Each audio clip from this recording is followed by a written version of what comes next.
Okay. Well, it's so good to see you all. My name is Tim. I work with Dr. Egler and Father Mark Paul in the Office of Mission Ministry and Interfaith Dialogue at the college. I know most of you. I see a lot of familiar faces, but some of you I don't. So it's good to be meeting you virtually. Hello, hello. I'm really excited about this evening. This has been a long time coming. It's been a project that's been in the works for a little while. It started pre-pandemic. It really started out with a grant application and looking into this organization called the Interfaith Youth Corps. And most of what they do is they partner with colleges and help them to do projects that help with the interfaith environment at colleges. And so I was thinking of what could we do? What kind of project would be good for our very urban, commuter campus? And so I thought maybe a documentary would be a cool idea to have sort of this media, this way of getting into people's lives, talking about faith. That wasn't, you have to come to the chapel or come to an interfaith prayer service. We love those things, and we hope you'll join us for those. I love to make those, I love planning those. But this was another way of sort of getting a glimpse of faith on our campus, and so we were able to highlight a few students and ask them about their faith traditions and how they grew up and where they are now and everything in between. And so I'm gonna, and before I introduce everybody, let me I'll also say that so we started filming back in 2019 in the fall. We had help from Forrest Irwin, who's a graduate of the college in 2015. And so I did some work with him and got some different shots in different places on campus and all the B-roll that you kind of put in afterwards to make it all come together. And then it kind of went cold for a little bit because of the pandemic. But we're able to continue to work with the Interfaith Youth Corps, get a little extension and, do some of the editing. And I got, all the Adobe stuff on my computer that we needed. And then we got David, who's another student who'll be on the panel tonight to help out with the editing. And so, so we're ready. We're ready to show it off to you, and hopefully we'll be able to use it in the future and continue to just tell these stories and just make interfaith a big part of our office and on our campus. So once again, thanks so much for being here. Basically what we're going to do is I'll introduce everybody. Then we will have the film, the documentary, we'll show it. And then Father Bryan Patterson, who's with us tonight, will be our moderator and sort of give his perspective, ask everyone some questions who are on the panel. And so if you also have a question, you can enter it into the chat, or you can raise your hand and we'll get to you that way. So that's how we'll do the show tonight, as it were. So let me give a little brief background of each of our panelists, but I'll start with Father Bryan Patterson, who's our moderator. So he's actually recently become our Catholic scholar in residence at the college. He was born in Brooklyn. His parents were as well. His ancestry comes from the South many generations back. He started his education in Laurelton, Queens, and then he became a proud graduate of Brooklyn Technical High School. He originally wanted to become a medical doctor. He attended various colleges and worked for many years in Manhattan. He worked at firms like American Express, L'Oreal, Orion Pictures, and the manager of a Japanese company called Sango. And as a teenager, he became a devout Lutheran, but then while he was working on Madison Avenue, he was drawn to the Catholic faith. And he was received into the church and began thinking about his vocation to the priesthood. And he ended up doing some theological studies and formation in Rome. He's ordained a deacon and a priest then at St. James Cathedral in Brooklyn, and he's the rector there now. So he's taught at many universities and colleges and seminaries and served in many parishes with ministries in English, Spanish, and Italian, and we're just happy to have him here and on board with us in our office. So thanks so much for being here, Father Bryan. Thanks for having me. Absolutely. And next we have our three featured, our featured recent graduates of St. Francis who are featured in the documentary. We have Michael Conlon, who was an economics major, class of 2021. Now he's working on an MS degree in accounting at the college and working towards working with the Port Authority Police Department. We have Zoe Feeler, and she was a psychology major with a minor in communication arts at the college. She graduated class of 2020, and now she is a paid social at Mindshare, and she's been doing some blogging for about 3 years now, and it kind of does that as a nice little side hustle thing. And then we've got Shaiful Alam, who was a history and religious studies double major at the college, class of 2020. And now he's a master's degree candidate in historical studies at the New School, doing a lot of reading, he tells us, but that it's going okay. And then in addition to those, featured students who you'll see in the documentary, behind the scenes, we had David Schoen, who's class of 2020, major in communication arts, and really helped with the editing of the film. Right now, he's a sales associate at Warner Media. So thank you all you panelists. It's great to see you all again. As I was saying, kind of when we were, kind of pre-letting everybody in from the waiting room, it's just been a while since we did those interviews and everything and the editing. So it's just great to be here and to be showing this to all of you out there. So thanks so much for being here. Now I will go ahead, share my screen, make sure I'm sharing my sound, and we'll get to the documentary. All right, so bear with me for just a second.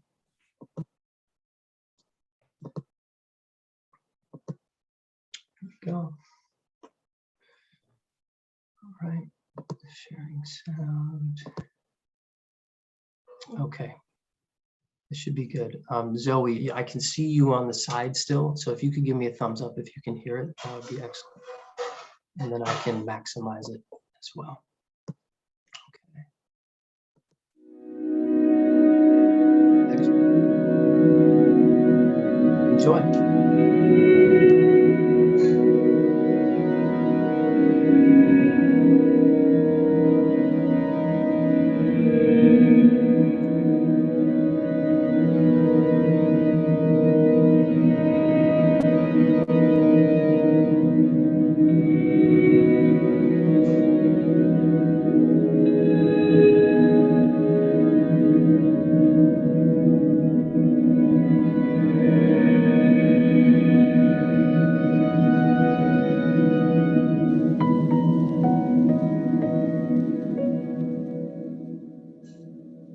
Down south, there's like churches on every corner, so there's not a place where you won't see a church.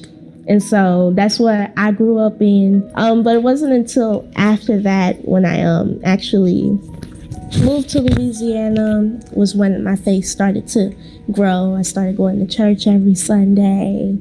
Like, it was not a Sunday where I was not going to church, because then I was dancing too, and that's where I started.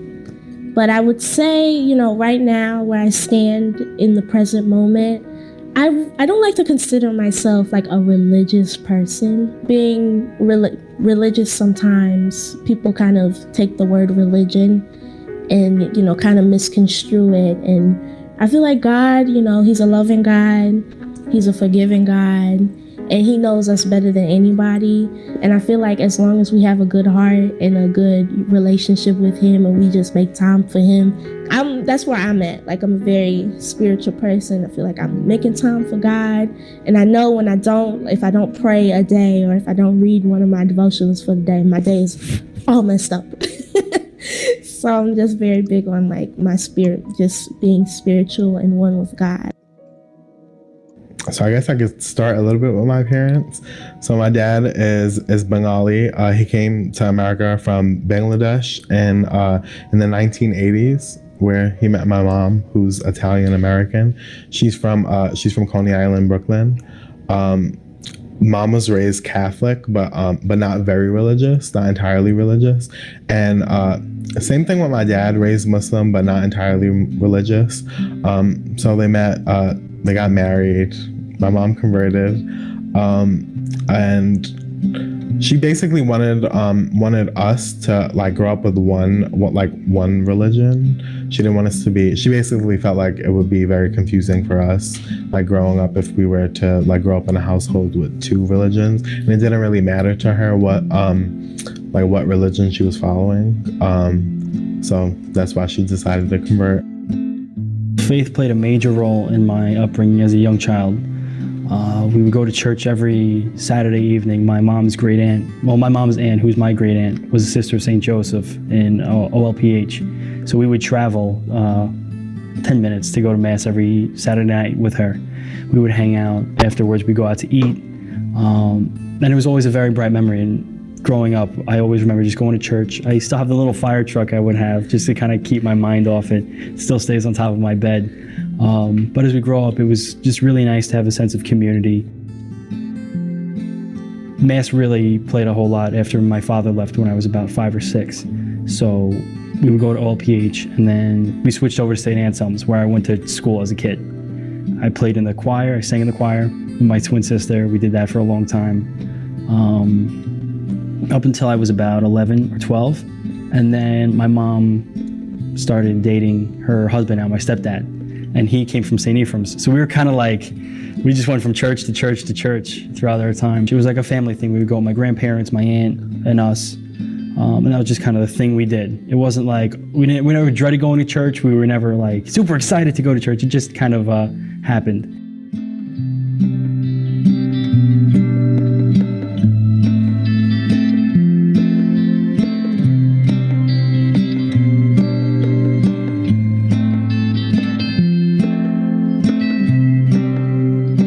In like a non-denominational church, I feel like you really get into the spirit. Like I really like feel the spirit with the music and the clapping and the fun, and then you really, I'm getting chills right now just thinking about it, because that's the type of environment I feel like, you know, God is like, when you have people celebrating God together with music and dance and all of this stuff, it's just, you know, God, I feel like he wants us to live our life and have fun. So that's the setting like I'm used to and accustomed to, and that's the setting that I love. Yes. I go to church because, you know, I want to go to church. I feel like, and I may not go every Sunday, but I feel like, again, with my relationship with God, as long as I have that relationship and I make time for him, you know, that's my spiritual journey. He knows my heart, and I'm making time for him. But for me, church, I feel like it's important, especially when you just want to, you know, have that spiritual, like that real, you know what I mean? When you go to church and you're just in the spirit with all these people that are also in the spirit. And then y'all are, and then the pastor says something, and then everybody's like, wow. You know what I mean? You go to church and the pastor gives you a message and you're like, I was going through that last week. How did you even know?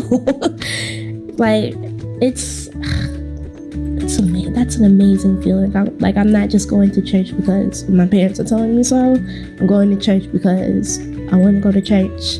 And I know it's important to grow spiritually. So I grew up with certain values, like charity was a big thing in my house. So that was just like humanitarianism was very, very big. And like when I was growing up, just helping people. My dad was especially very big on that. Bangladesh is a very, very poor country. So a lot of my life, I've seen him send money back, like for a bunch of like different philanthropic reasons, to just help out his community that he came from. I specifically have a memory of going to the mosque for the first time. It was on Eid, which is a holiday. It's like a holiday right after Ramadan, basically to commemorate the ending of Ramadan. And that was my first time in a mosque. And it was cool. I was so excited. And I was like 4 years old. I don't know why my dad waited so long to take me. Possibly because he just knew that, like, you know, I might run amok. And such a free, like a open place. So I remember that. And as I got a little older, I used to go to basically we do this like the Sunday school kind of thing on the weekends, where you learn Arabic, you learn to read and write Arabic, not necessarily speak it. It's just so that you have a good understanding of how to read the Quran and like its original language. So at that point, I wasn't very interested in religion. I was about to be a teenager essentially. So I'm just like, yeah, I'm not very interested in this. So I guess flash forward to about a couple of years later, where I felt like I hadn't gained anything from like going to Saturday school or Sunday school, whatever you want to call it. I very much regretted it afterward, because there was so much I could have learned and I didn't. I chose not to. But then I really just started to, I guess, keen in on my own faith on my own. Google a lot was my best friend, just learning about my faith. And it was, I don't know why I didn't ask my parents. It was just something that I had to discover on my own. Being Muslim here in the United States is very politicized, right? Being very young and having to decide that, making that move on saying like, this is who I am and like I'm gonna go forth with it is like a big thing. Like it's important, and it was like a moment, I guess, for me.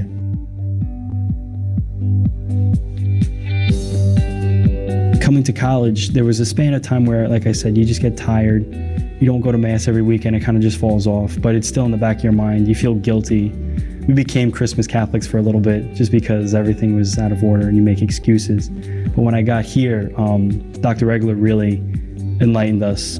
Our first semester coming to school, we didn't really know anyone, didn't know what to do during our activity periods, and we saw there was mass. We're like, oh, we'll go to mass.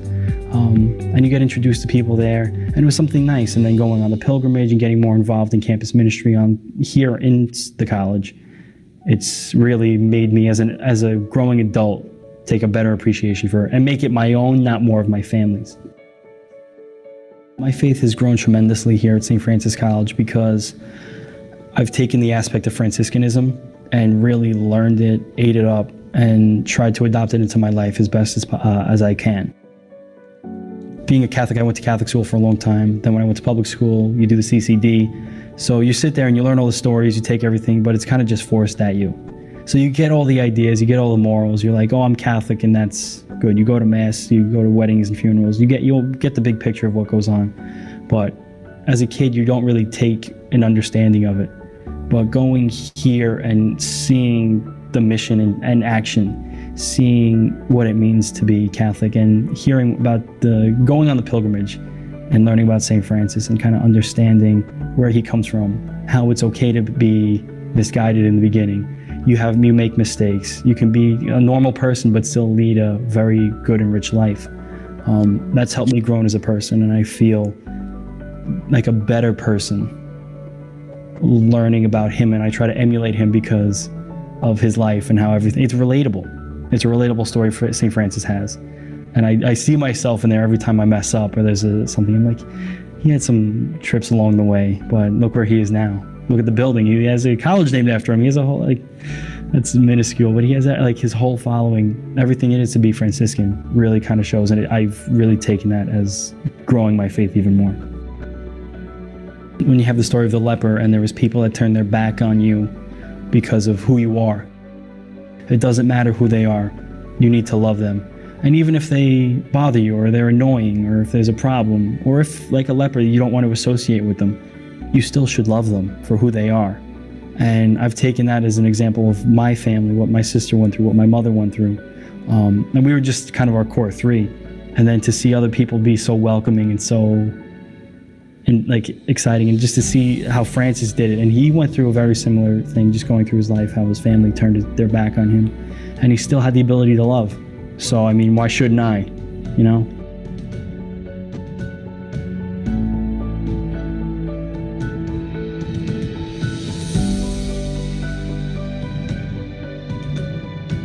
I know this was probably like a cliche verse, but Philippians 4:13, I can do all things through Christ who gives me strength.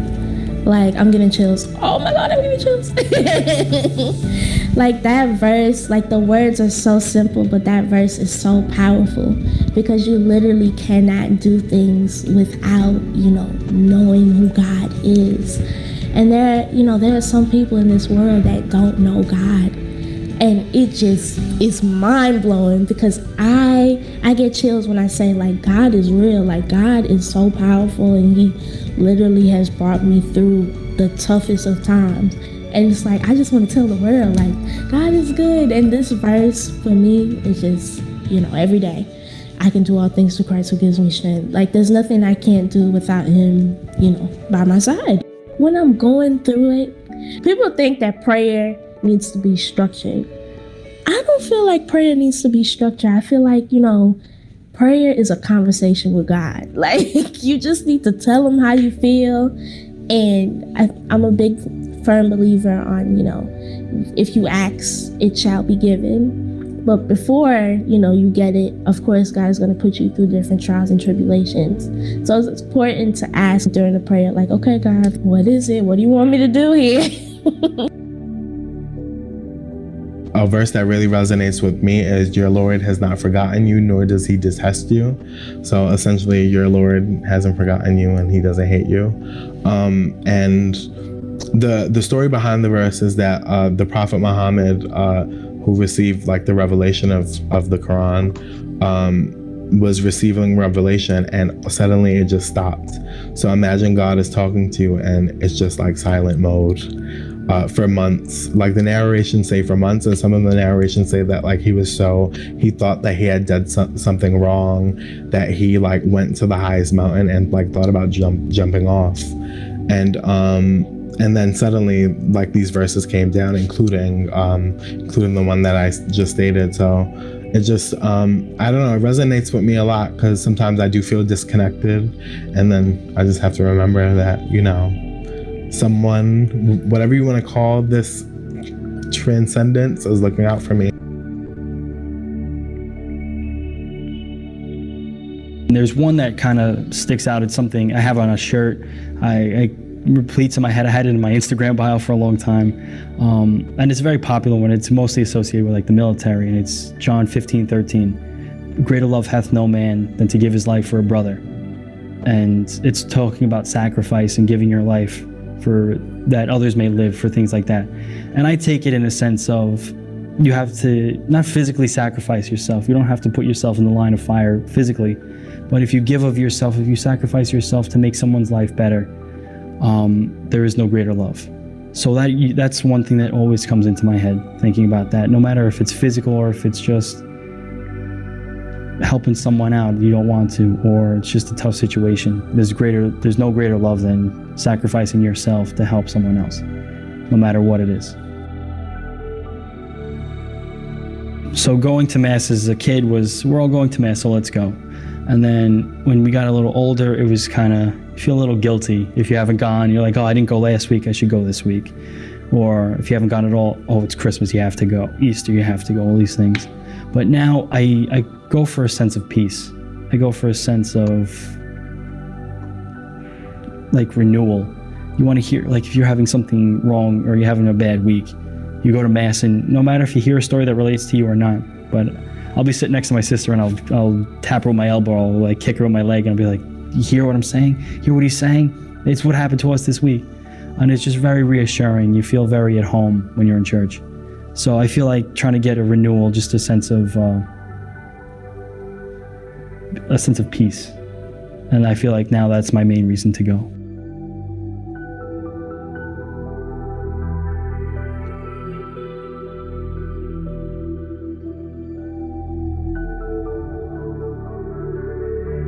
Being in college, like I said, you're always being thrown so many different things to just test your faith. And if anything, I think that college has really it's been a big test for me and just my spirituality, because I do fall short. I'm not perfect, nobody is, but yeah, like college has really tested my my spiritual journey. I always reach a point where I'm like, oh my God, I need to get it together. I need to pray and I need to get it together. So if anything, I do fall short. College has been not easy, but of course I know that's because that's life. And I'm going through this thing called life, but I'm not going through it by myself. Muslims are required to pray 5 times a day. It's a struggle for me. I'll be honest, but I do engage in the prayer every day. Like I said, it is a struggle to complete all of them, but I try my very best to do that. Additionally, there's a concept in Islam that every action that you're doing with the right intention is worship in and of itself. So every day I show up here to school, right? I interact with people in the best way that I know how, and that right there is like worship, a form of worship and like praise. Also learning and just conducting myself in the best way that I can. And as far as I guess ritual, I will say it's extremely hard to keep up with every form of ritual as a student, but I try my best.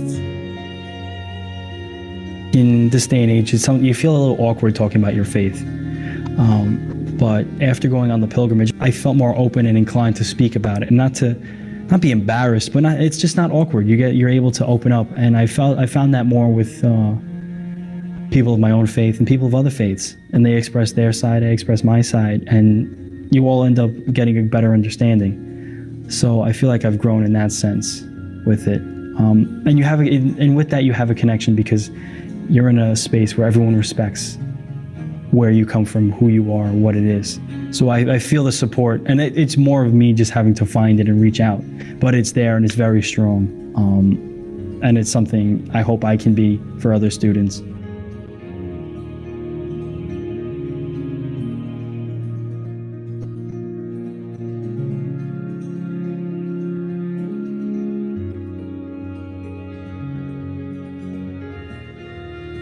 God is my everything. He is my strength when I'm weak, because there's a song by I think Matthew West, and I hope I'm not butchering this. And he has a song called Strong Enough, and the lyrics are, I know I'm not strong enough to be anything that I'm supposed to be strong enough. I'm not strong enough. And every time I listen to that song, I get chills because I listen to that song when I'm going through it, and I have to remind myself, God is my crutch. Clearly I'm not, strong enough to do this with this world that we live in today. But I feel like with him being my everything, it's already done. Whatever I'm dealing with, it's already under control. And I have to remind myself with that song. Yeah. So he's everything. He's everything. I think that the fact that I grew up with parents who both have very different religious experiences and backgrounds, even though they're both Muslim now, has been such a blessing for me to be able to understand not only what I identify as, but but what is a good chunk of people in the West. These institutions have a function, for society, they're there for a reason. They're there for us to take away things, and to just leave things there that we don't know necessarily where else to put them. Who is God to me? I think it's my beginning and end in a sense. But it's just more of a spirit, a guidance, just leading me into the right direction. And I always put if there's ever something goes wrong or something goes right, I always say, God put me here for a reason. There's no good lessons or bad. There's only good in life, I say. If there's bad, it's a good lesson, no matter what it is. So I always feel that he's just kind of leading me and teaching me to do the right thing and end up where I'm supposed to be. Just with a lot of problems I've had in my family, through relationships with extended family, issues, concerns, whatever, the church was always there. And whenever you went, you would always It always felt like God was speaking to you no matter what issue you had. You can pick something out of a reading, out of the gospel, out of the homily, what the Father said, and you're like, wow, he's speaking to me.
Excuse me. Well, that was cool. I hadn't seen that in a little bit.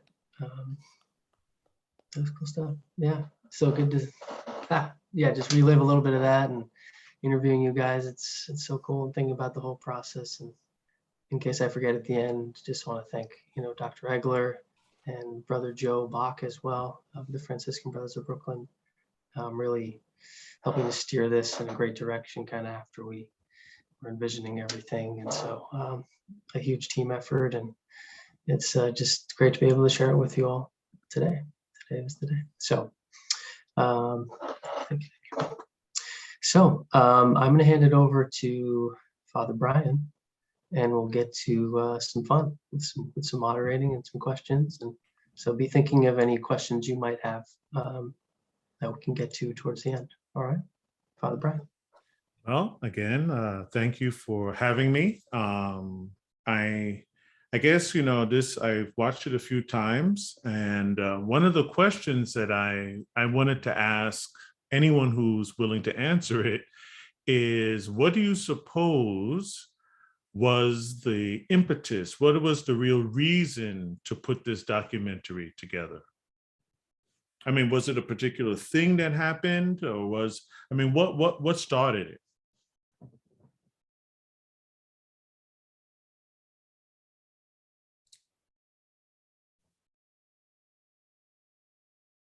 I can speak to that. Okay.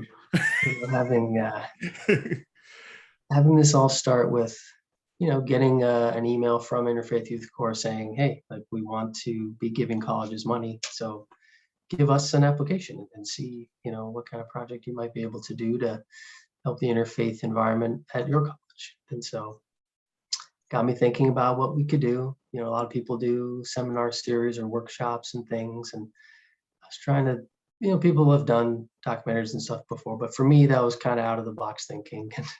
The real reason was because, just looking at very urban environment, St. Francis, commuter based, sometimes it's hard to get together for, workshops or different things or bigger events like prayer services and things. And I thought that something more digital could be a good way of engaging our student population and others as well, our faculty, staff, our whole community, just to have it delivered in sort of a, maybe I can use the word innovative way, of sorts, to kind of, give three of our students, a platform to speak about their faith journey that, maybe wouldn't be as accessible, so that was kind of the impetus, some of the thinking that went into the proposal, and and kind of how we, started this out. Oh, great. Well, I mean, I don't want to like just call on anybody. Well, not in the beginning anyway. I'll do that later. But I'm just wondering, of the three that were featured in the documentary, considering, the origin of it and all, do you believe that the documentary was successful?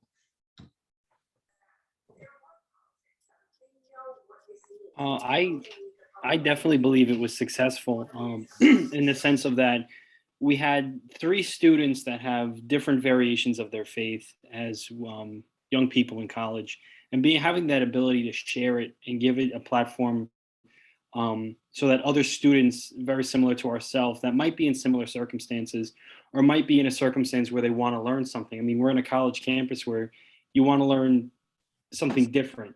You don't want to learn about yourself. You want to learn something else. You want to see how the rest of the world works, how your neighbors live.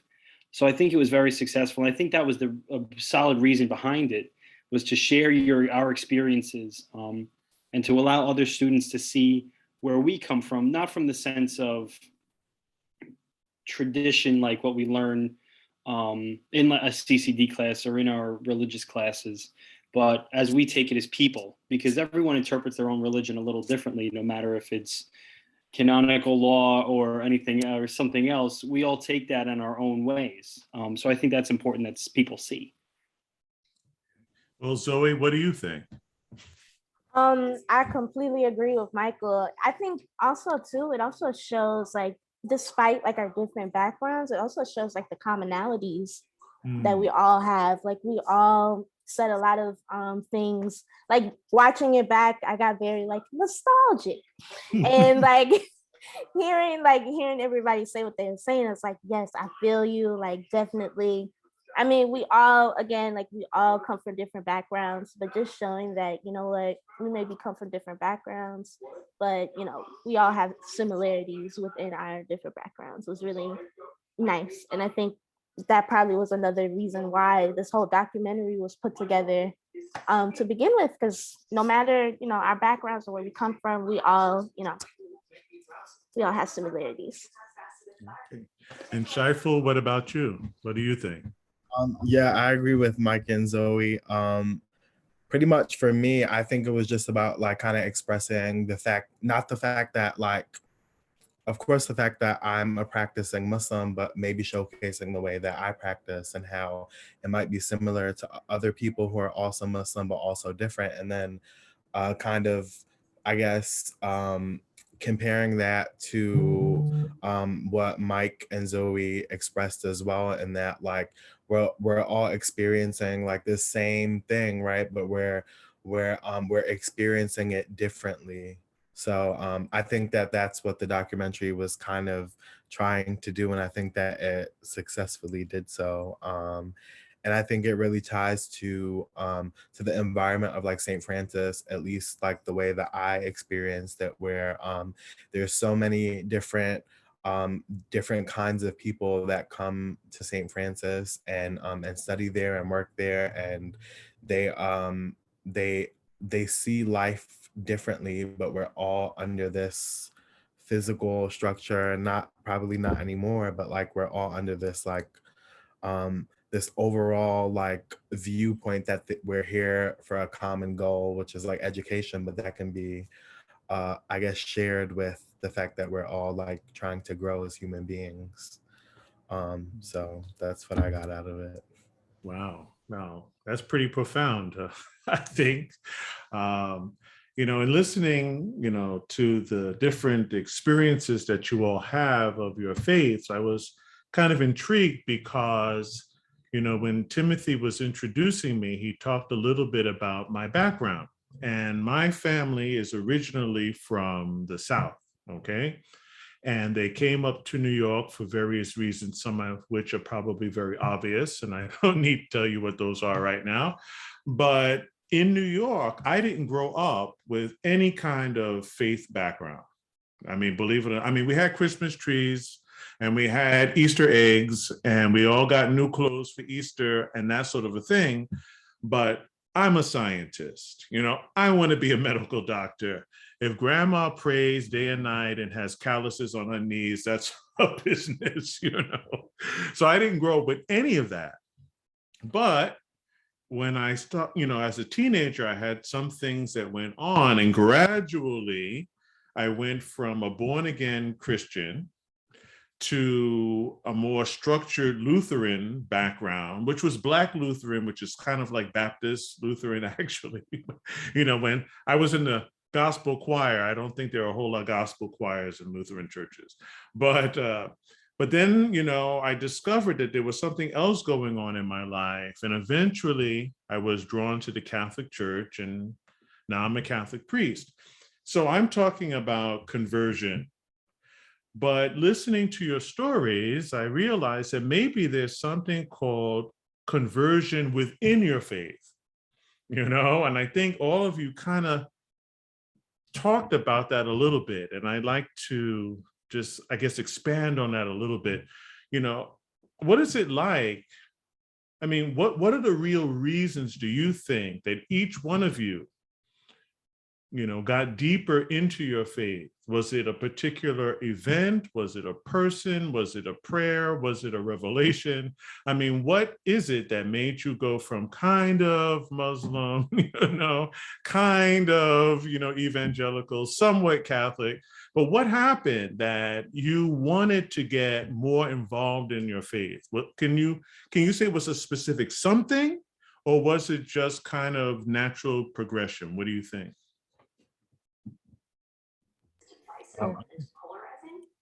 Wait, Shiflon, do you want to go first? Because you could go first.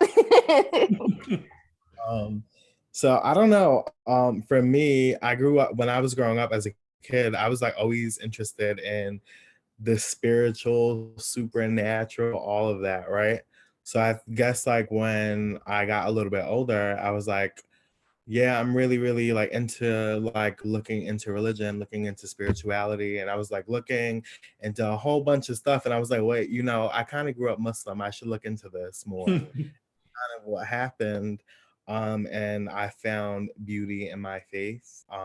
And apart from it being, apart from me finding beauty in it, I guess it also feels like extremely like ancestral for me as well.